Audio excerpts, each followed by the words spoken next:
Hi, I'm Eric Goldberg, and I'm an animator at Walt Disney Animation Studios. And to celebrate Mickey Mouse's 90th birthday, I'm going to teach everybody how to draw him.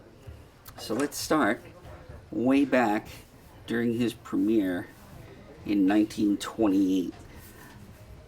And we start with circles. The character was very, very simple to draw back in 1928, but it's deceptively simple. If you put the line in the wrong place, it'll be very obvious. Now, when Walt created Mickey, he had as his right-hand man a guy named Ub Iwerks, who was a very, very prolific animator. It was said that he could do 300 drawings a day. So I'm going to go in and put the details in now. And when I say Mickey was very graphic back in 1928, what I mean is that there are things here that aren't entirely three-dimensional, but they look good as a design. They would put his eyeball right there, and even if he's in a profile, he would have a front view tongue.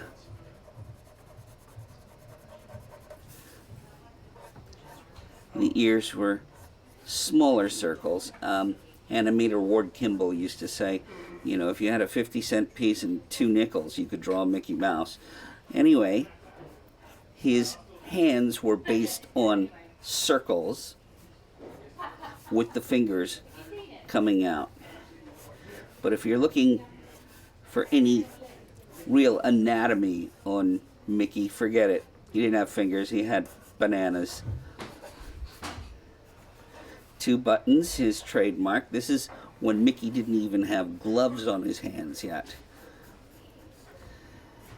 And his first premiere was in 1928 on November 18th at the Colony Theater in New York. You can also see that Mickey's construction is like a barbell. A circle here, and 2 straights that actually connect them. Here we have his slightly bowed angular legs and his brick shoes. And this is how he looked during his debut cartoon, Steamboat Willie. So now let's show you how to draw modern Mickey. In 1938, the great animator Freddie Moore decided Mickey needed to be more appealing. So he did things that helped make Mickey feel more dimensional, more pliable. Still starting with circles, for example. So for the first time, Mickey appeared with whites and pupils in his eyes rather than the black dot. They would go ahead and draw this muzzle 3-dimensionally. Let's go ahead and finish the eyes, since that's what I'm talking about. There we go. Like so. And they found when they did that, he could get a much greater emotional range. The first time it was really seen in a big way was when Mickey was the Sorcerer's Apprentice in Fantasia in 1940.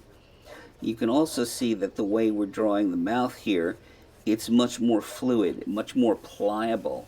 They'd even put a little bit of what we animators call drag on the ears to make Mickey look like he was in movement.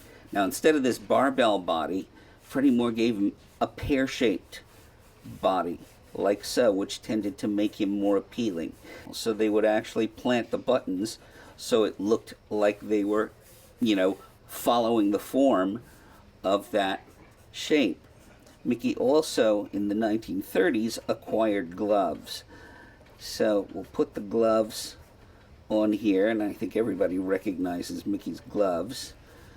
And even when drawing the hands, they would do something that we call splaying out, like so.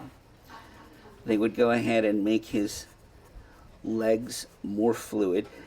Mickey acquired larger shoes, rounder. So everything I'm doing here is trying to make Mickey more 3-dimensional than he was back during his debut. So now we can flip back and forth, and you can see the difference between the two. They're both Mickey Mouse, but he evolved quite a bit over the years. So, that's how you draw Mickey Mouse.